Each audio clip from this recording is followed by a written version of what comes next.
Ricardo. First of all, congratulations on an amazing fight. It was a great one. I'd just like to hear your thoughts on how it went and how you felt out there.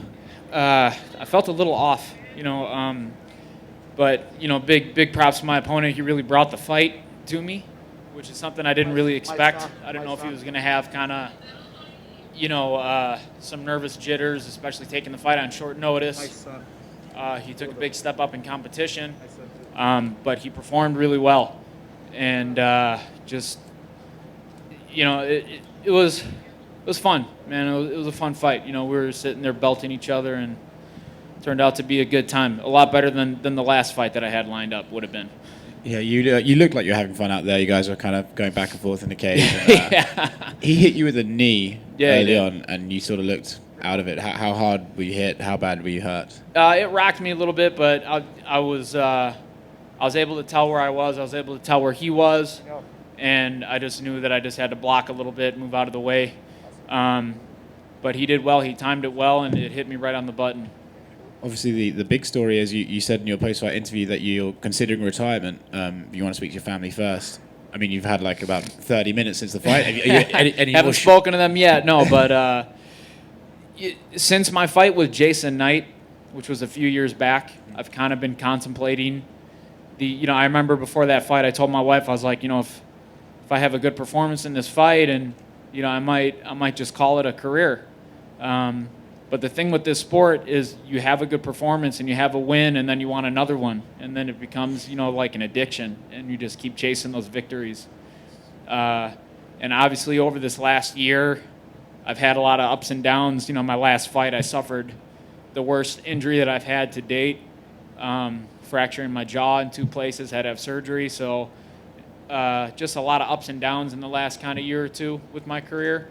And I think that could be attributed to me kind of wrestling with the idea of hanging up the gloves. But I don't know, man. I'm thinking like this now, and I could wake up tomorrow and be, want to call Sean Shelby on the phone and see what he's got next to me. But we'll see what happens. Yeah, I was going to ask. So when you have a fight like that, which is a great fight, does that help or hurt your chances at retiring? Right, because he's a newcomer. You just sort of expect to walk through that guy, and you had a big back and forth war, but you won, and it was a great fight, and it would be a great way to go out. So does that hurt or help you? Well, I never really expect to walk through anyone, whether they're a newcomer or not, and people who've been in the cage know that, right? This is a fight, and anything can happen.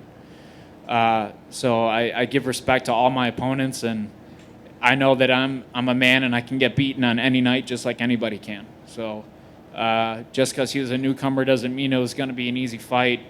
He's a tough dude. He brought the fight tonight, and he deserves that respect.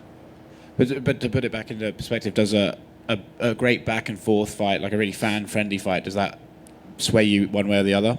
Or is it just a result that you focus on? It's just kind of a result. If it's the last one, it's a nice one to be known for, just like being in a dog fight and leaving it all in the cage. Kind of cliche, but that's what happened.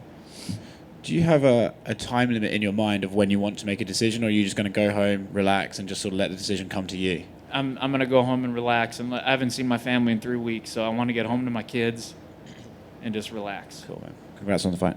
Thank you. Ricardo, right here. Jim Grieshaber, I just want to ask you about your motivation. You've had a lot of fights, and a lot of fighters get to this point where I want to stop, I don't want to stop. You catch some motivation, you change your mind, and I mean, just the finality of it all. Can you talk about what that's like? Because once you stop, you reach a certain point, you can't go back, and I know that weighs on your mind too. Yeah. Luckily, I have things in place that will keep me occupied and keep me happy. I opened up a gym. Actually, one of my corners is a partner with me in the gym, UFC gym. We bought a franchise, so teaching and coaching is something that I've really fallen in love with since we've opened. So I think just kind of helping out the next generation of fighters and not even fighters, right? Our gym is more for just the person who wants to go in and work out and feel better about themselves and reach their fitness goals. That's like 95% of our members. And it's something that I'm very passionate about. So having stuff like that in place when you retire helps. If I'm just sitting around not doing anything, of course I'm going to want to get back in the cage. Yeah, and continuing to give back to a sport that's given so much to you. How much of that itch does it scratch, though, when you're coaching, when you're still involved on that level, as opposed to fighting, and how much can you get that you take from the sport by coaching as opposed to fighting? It scratches a different itch. You know, there's nothing like fighting and pulling off a win in front of a stadium full of people or the Apex Center here. There's no. This was a weird fight, man. It's my first time, you know, fighting in this COVID era, and just having it so silent in there with no fans was strange. But there's nothing that can scratch that itch of being in the cage and that adrenaline and everything that comes along with it. But I find other things that can be almost as good, and helping others and just spending more time with my family will definitely fill that void. Just one more for me. What would you want, if this were your last fight, what would you want your legacy to be? What would you want the fans to say about you and your career? Just that I always left it in the cage, you know. Just like in this fight, it was a back and forth fight, but just never stopping. And kind of as fights progress on, I just kind of get, you know, meaner, and the dog comes out of me a little more. So that's probably due to me being the youngest of 6 boys and just getting beaten up to a point where I just started fighting back. But I don't know, just I want to be remembered for somebody that always gave it their all. You know, I never went in there and bullshitted. I never went in there and disrespected people. I just went in to perform. Thank you, man. Appreciate it. Ricardo, en español, aquí. Dime. ¿Cómo estás? Bien. Felicidades por tu victoria. Gracias. ¿Y qué debería pasar para que Ricardo Lamas no cuelgue los guantes? Yo no sé. Para mí, yo entreno en Miami, yo vivo en Chicago, yo entreno en Miami, yo dejo mi familia por semanas, por un mes, y estoy harto de hacer eso y no quiero hacer eso más. Yo quiero pasar tiempo con mi familia, pero yo no sé. Ahora mismo yo no sé lo que estoy sintiendo. Yo no sé si voy a retirar del deporte, pero voy a hablar con mi familia primero y mi equipo y vamos a decidir juntos. Háblame un poquito del mensaje que lanzaste para todos los cubanos. Háblame un poquito de por qué ese sentimiento te embarga. Gracias. Porque toda mi vida mi padre siempre me ha dicho de la historia de Cuba y de lo que pasó, de lo que pasó con él y con sus amigos en Cuba. Mi padre apenas se escapó con su vida del régimen y tenía amigos que no tenían la misma suerte.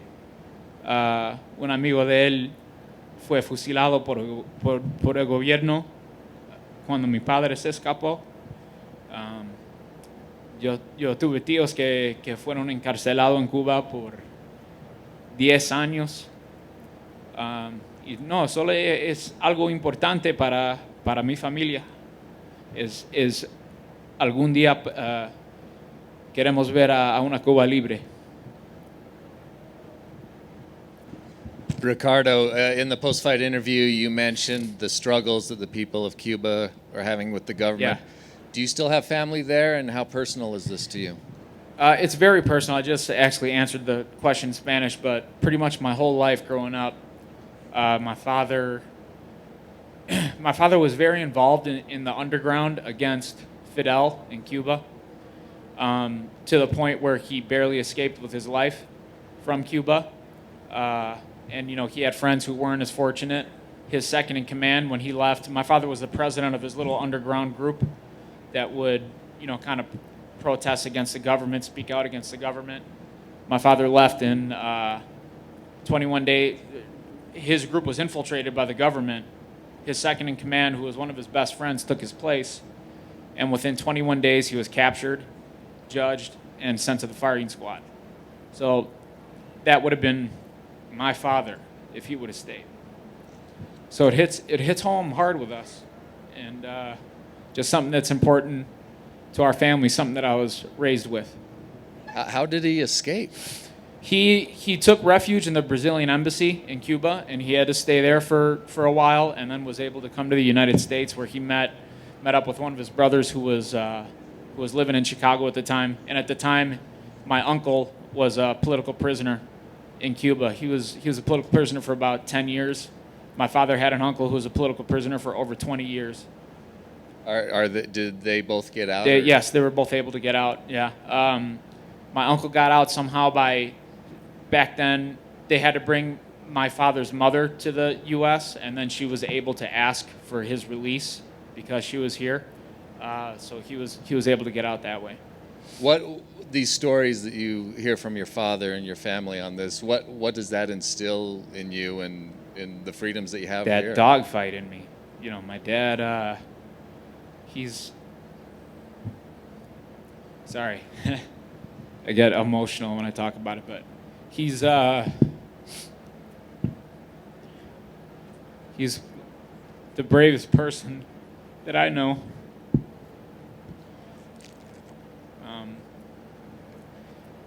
He's I mean, he's a little pit bull himself, man. He's had guns pointed at him and told the people to go shove it up their ass. So it's pretty cool to listen to some of the stories he's got.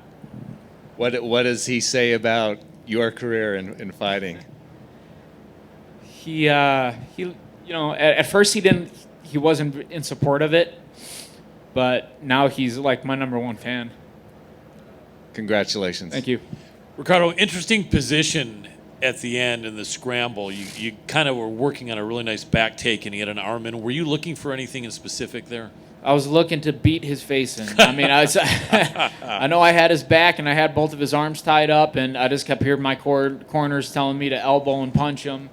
And yeah, obviously we were really slippery at the time. My nose was leaking blood for quite a while, and that made it even more slippery. So I knew that trying to go for a submission just wasn't going to work, so I was just trying to pound him out at that point.